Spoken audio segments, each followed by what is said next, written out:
Welcome to Team O'Neill. I'm Wyatt. The Jeep Wrangler Rubicon is one of the best prepared off-road vehicles that you can buy straight from the factory.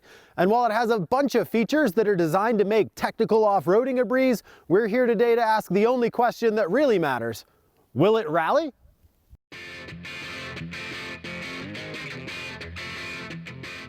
Welcome to Will It Rally, the new series from the Team O'Neill Rally School. Join us as we find the limits of different vehicles on our wide open skid pad and slalom courses before racing against the stopwatch on a technical rally stage.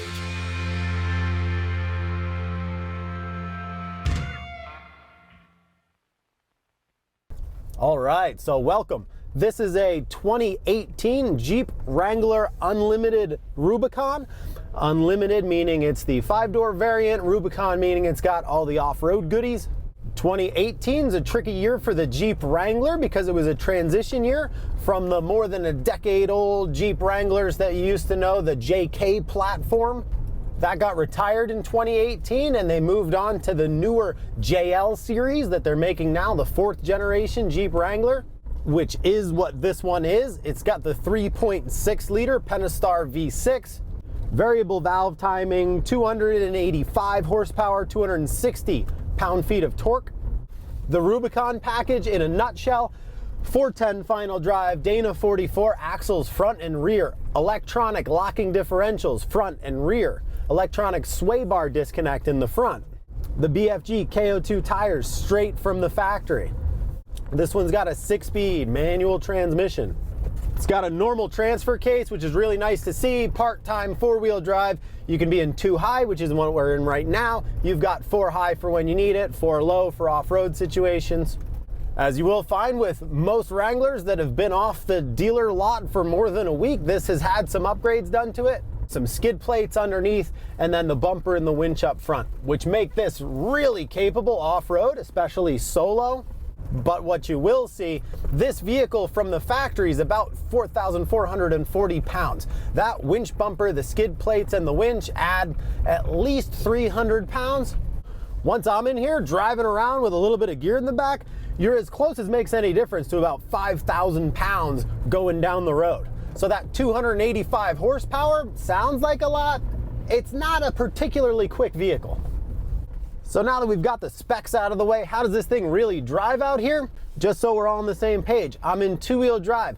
All of the safety systems are on. I haven't deactivated anything or pulled any fuses. This is just the way you drive it off the dealer lot. And you can get out here and play around a little. If you try to throttle steer it, it electronically cuts the power on you. So, you know, I'm full throttle right now and we're going around in a circle at 10 miles an hour.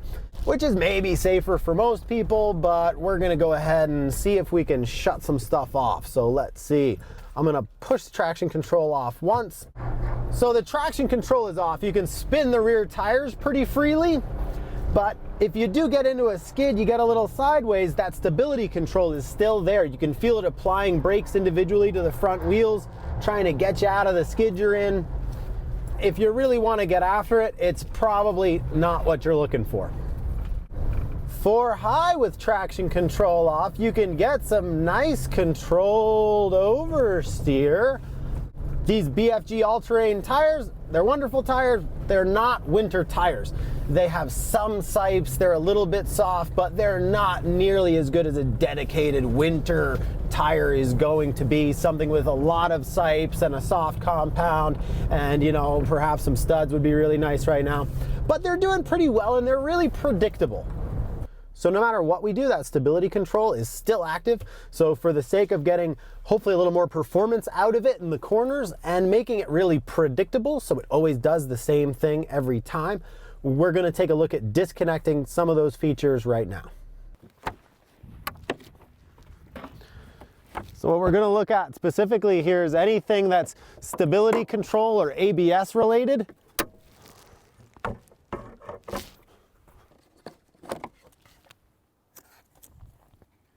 ESC pump motor F106. Just a heads up when editing. Okay, cool. Nice. How do you work, mysterious crip? Okay, cool, I got it. Ready? Yep. So we've pulled the ASC fuse, which I'm hoping is active stability control. And just to be sure, we've disconnected the ABS motor, ABS unit. With any luck, now we'll have no stability control and no ABS brakes. Okay, so we've got some warning lights on the dash. Ooh, but we're happy. So now we've got something we can work with a little bit. Now it's like a good old analog, unelectrified Jeep. Two-wheel drive, you can keep the tail hung out just as long as you want. It's not applying brakes to the wheels individually to try to stop you or cutting the throttle or anything silly. You know, nearly 300 horsepower is more than enough to just drift the back end around all over the place if you want to, but not in like a slow and pointless fashion. You know, we're moving along in third gear. I shouldn't have looked down. There we go, we're still good. I don't have a speedo anymore. Okay, speedo's gone. Dash is lit up like a Christmas tree. The ABS lights on, the traction control lights on, stability control lights on. The sway bar with an exclamation mark light is on. So definitely two-wheel drive of this thing, pretty excellent. I'm just gonna go four-wheel drive and do it again. Let's see, 4 high. Oh yeah, it's all there. It does everything that it did before, just better, depending on what your motives are. Now when you accelerate, it just kind of digs and goes straight. And let's see, ooh, it rotates really nicely. Coming into corners, off the gas, turn in, little bit of left foot brake. The weight transfers, the back end slides around in kind of a wonderful fashion. The suspension's a little bit soft, but on the snow like this, that's a really nice thing. One of the big things that takes a little getting used to is just that solid front axle. And it really took me a second to even digest that that's what's going on.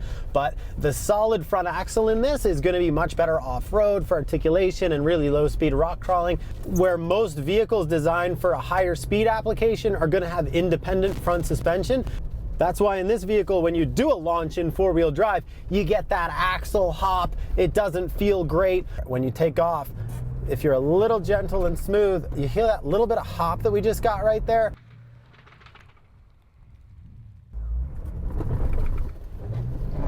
It's not what we want. The more we let that drive shaft hop and bounce and get that feeling, the more abusive that is to the drive line. At higher steering angles in four-wheel drive, you feel those axles clanking and clattering around. It definitely doesn't love you for doing that stuff.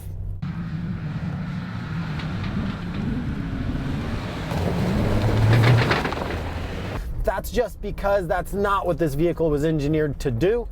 As long as we stay pretty reasonable with our driving, we should be able to avoid that. The brakes in this, coming down in, no idea how fast I'm going. Fourth gear in 4 high, get on the brakes. Brakes are fantastic. The tires aren't great, but the brakes are fantastic. Final thoughts before we get into the time lap. We're definitely gonna run four-wheel drive, high range, ABS unit disconnected, stability control fuse pulled. The really tricky part of this is that there's a few inches of brand new fresh snow, which is hiding whatever grip is underneath. So there's a lot of icy patches, there's a lot of places with really good grip, but now it's all sort of blanketed by white. So really all we can do is go about 70% and hope for the best. That means we're not going to be taking advantage of the grippy places as much as we potentially could, but when it is icy, we might survive without hitting anything. Nothing left to do. 3, 2, 1, go.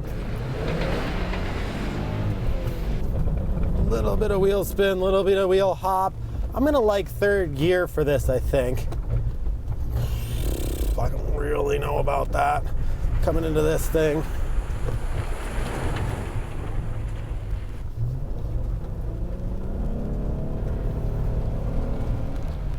Good Lord, it's icy. Okay, we're gonna be swinging all over the place here, so it's really just a matter of linking those together and timing them you know, at this speed, oversteer, if you're making it around a corner, is basically a necessity. First gear, lots of gas. That was much too brave there. Up over this crest, little left foot brake, back on the throttle, nice and smooth, eyes way up down the road, picking your line. Try to late apex. This whole Jeep just starts crab walking. Part of it's the weight and these tires and just, wow, the inconsistency of the grip. Yeah, that's damn near 5,000 pounds. Once you get it sliding in the snow, it just keeps going. But if you can link it together, it's kind of poetry in motion, really. Second gear with some speed, get it into third. Oh, I shifted too soon. They were spinning in second and I needed to shift up, and I should have just spun less and used more of actual second gear. Wow, that camber, any slant to the road really just pulls you. Boy, it's not fast, but it's right on the limit of what's possible. A little bit of left foot brake, getting it turned in. Nah, I don't like that. Okay, inside up over this. I'm gonna leave it right in second gear. No, don't be chicken, don't be chicken. Third gear, here we go, into this thing. Nope, back down, match the revs so we don't shift lock all four wheels. And then this hairpin, oh boy. Big pendulum. Ooh boy. Ooh boy. Ooh boy. Ooh, that's like the little snowbank coming down. Okay. On the brakes. Getting it slowed down. Big pendulum into this. Because it's kind of the only, wow, that's just still going down that hill sideways. Third gear. I am really glad I only have to do this once. And I don't have a speedo. I have no idea how fast I'm going, but I'm not going any faster than this because I won't be able to stop after. 3, 2, 1. 2:53.68.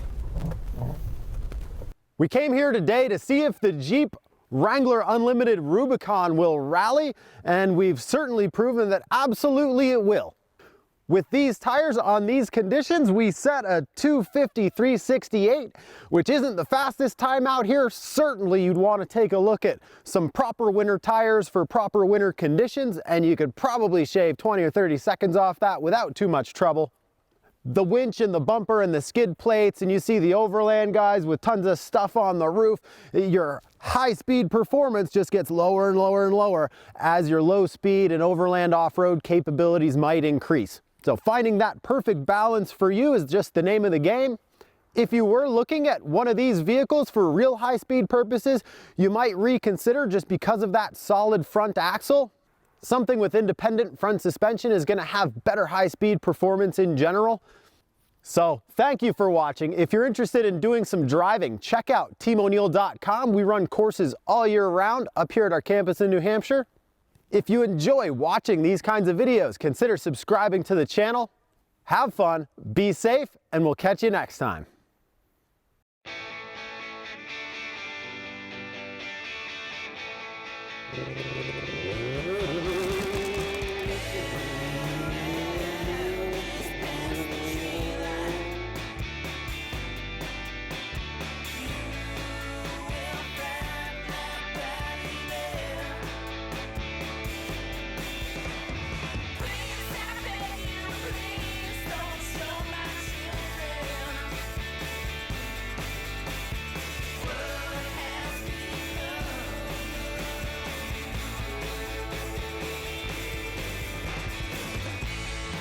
Still rolling?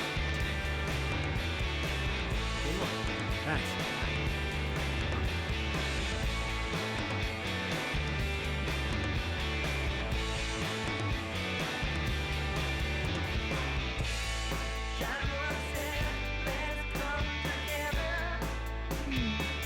Slams.